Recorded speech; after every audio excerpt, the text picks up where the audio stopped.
जाते हैं, भुट्टो साहब आ गए, 73 में आइन बनाया पहला, 1973 का जो आइन है 4 मई और 1974 को नाफज हो गया मुल्क के अंदर, जिसके अंदर बुनियादी हकूक और सारी चीजें थी। इस आइन में भी एक गलती भुट्टो साहब ने ये की, भुट्टो साहब नहीं चाहते थे कि आर्मी का कोई बंदा उनको चैलेंज करे, और उन्होंने भी सोचा हुआ था कि जब मैं टेकोर करूंगा तो कम से कम 1 दर्जन के करीब जनरल्स और एडमिरल्स को मैं घर भेजूंगा। तो उन्होंने भी अयूब खान वाले आइन के अंदर जो दिया हुआ था कि नो आर्मी अफसर can approach to the high court, वो इस आइन में भी लेकर आ गए।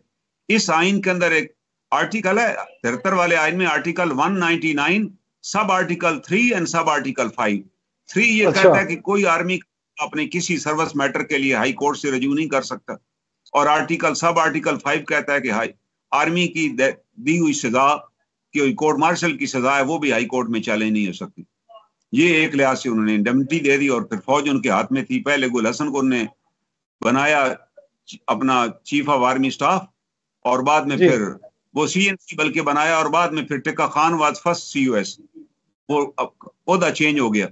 तो जाहिर है वो उनके साथ थे, उनको कोई इशू नहीं था, उन्होंने कहा ये कर लेते हैं। अब उनसे एक बहुत बड़ी गलती हुई कि इस दौरान लाहौर में एक लेफ्टिनेंट कर्नल अलीम आफरीदी साहब थे और एक ब्रिगेडियर बक अली थे, जिनका नाम मशहूर है brigadier FB Ali.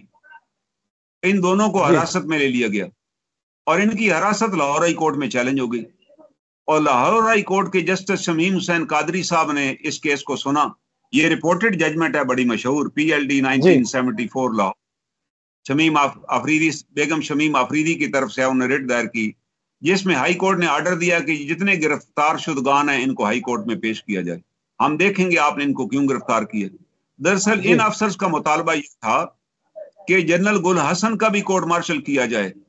East Pakistan की फॉल में इसका भी हाथ है, क्योंकि ये BGMO थे, इनने plan he conduct of war इनका दुरुस्त नहीं था।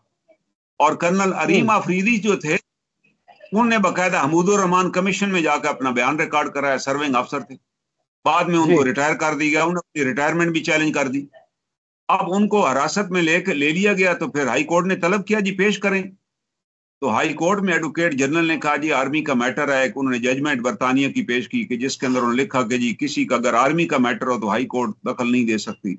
शमीम हुसैन कादरी साहब ने इस व्यू को रिजेक्ट कर दिया। उन्होंने कहा वो कॉलोनियल अंपायर थी, वो हमें कॉलोनियल तौर पे ट्रीट कर रहे थे, अब हम एक आजाद मुल्क, हमारे पास आइन है, हमारा आइन हमें ऑर्डर इजाजत देता है हाई कोर्ट के, हाई कोर्ट देखे कि हमारी इंतजामिया ठीक काम कर रही है नहीं कर रही, ये हमारा राइट है। हाँ, हाई कोर्ट अगर हमसे ये वापस ले ले ऑर्डर, हमारा इख्तियार खत्म कर दे, तो फिर हम नहीं करेंगे। लेकिन जब तक आइन में उस वक्त इंटरम आइन चल रहा था, साथ ही ओरिजिनल कॉन्स्टिट्यूशन ऑफ 74 भी प्रोमलगेट हो गया, तो इनको पेश करना पड़ा।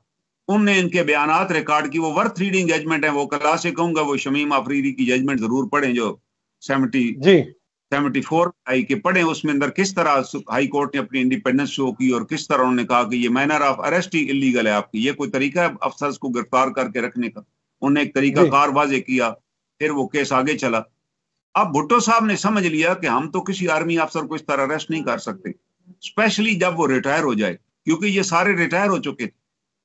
अब भुट्टो, क्योंकि कादरी साहब ने ये कह दिया था ओपन कोर्ट में, जजमेंट में लिखा हुआ है कि जनाब आइन हमसे पावर वापस ले सकता है कि हम केस ना सुने, आप नहीं ले सकते। कि एडवोकेट जनरल कहे जी कि बरतानिया की एक जजमेंट है, बरतानिया की judgement is not binding us, we are independent country now, हम आजाद मुल्क हैं और हमारे पास एक आइन भी है। तो भुट्टो साहब ने, जो भुट्टो साहब की जिंदगी की सबसे बड़ी गलती है वो बताना मैं चाहता हूँ।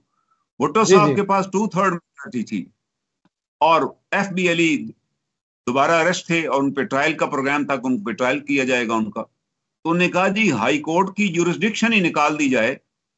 उन्हें बताया गया ये हैं तो रिटायर्ड अफसर, सिविलियंस हैं, तो उन्होंने आइन में एक अमेंडमेंट कर दी, that is known as first amendment.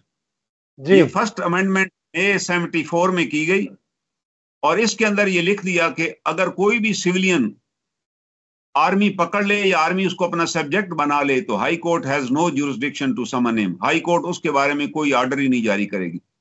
ये एक एनक्रोचमेंट थी, क्योंकि आइन तो सिविलियन के लिए बना हुआ है, वो आर्मी के लोगों का भी हक है, they should be all to treated as per the law. ये तो नहीं है कि वो दे आर दी एलियंस, उनके साथ जो मर्जी सलूक करें। सिविलियन को तो दायरा अख्तियार से बाहर रखा ही नहीं जा सकता ना, आइन तो है ही सिविलियन के लिए। नतीजा क्या निकला कि वो जब उन्होंने अपनी गिरफ्तारी वगैरह चैलेंज की तो उन्होंने कहा जी ये अमेंडमेंट आ चुकी, अब तो आप हाई कोर्ट दखल ही नहीं दे सकती। भुट्टो साहब को ये तरमीम बहुत महंगी पड़ी। लोग समझते हैं कि भुट्टो साहब को, मैं ये समझता हूँ, मेरा ये व्यू है कि भुट्टो साहब को सजाए मौत इस आइन की फर्स्ट तरमीम की वजह से हुई, क्योंकि अच्छा। जब जनरल ज़िया-उल-हक साहब उनने भुट्टो साहब को अरेस्ट कर लिया, और जब भुट्टो साहब अरेस्ट हुए तो कराची सिंध हाई कोर्ट में उनकी गिरफ्तारी को चैलेंज किया गया। तो सिंध हाई कोर्ट के जजेस ने, 2 जजेस थे, उन्होंने कहा कि जनाब आप हमारे पास किधर आ गए, आप पढ़ें 199(3) कि आर्मी का मैटर है भाई। आप तो कह रहे हैं कि चीफ ऑफ आर्मी स्टाफ ने सब कुछ किया, हम तो उनसे पूछने के मजाज ही नहीं है। ये भुट्टो साहब का अपना आइन है, पढ़ी और आगे पढ़ें, फर्स्ट अमेंडमेंट भी जरा पढ़ लें, क्योंकि वो फर्स्ट अमेंडमेंट अगर पार्लियामेंट में की जाती ना, पार्लियामेंट में डिस्कशन होती, तो पार्लियामेंट में चंद कोई तो लोग होते हैं जो आवाज रेज करते कि जनाब ये आप क्या कानून बना रहे हैं, सिविलियन के राइट्स आप कैसे सरेंडर कर रहे हैं, कर्टेल कर रहे हैं, वो शायद बिल पास ही ना होता।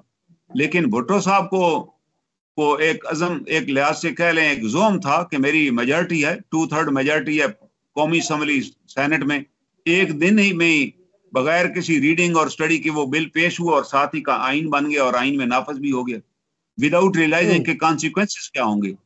कि उसके कॉन्सिक्वेंसेस यही निकले कि वो रिट इस्लाम सिंध हाई कोर्ट ने डिसमिस कर दी। उन्होंने कहा जी हम कुछ भी नहीं करेंगे। जब वो डिसमिस हुई तो जनरल ज़िया-उल-हक साहब को एक शय मिल गई कि भाई अभी हाई कोर्ट तो दखल देगी ही नहीं।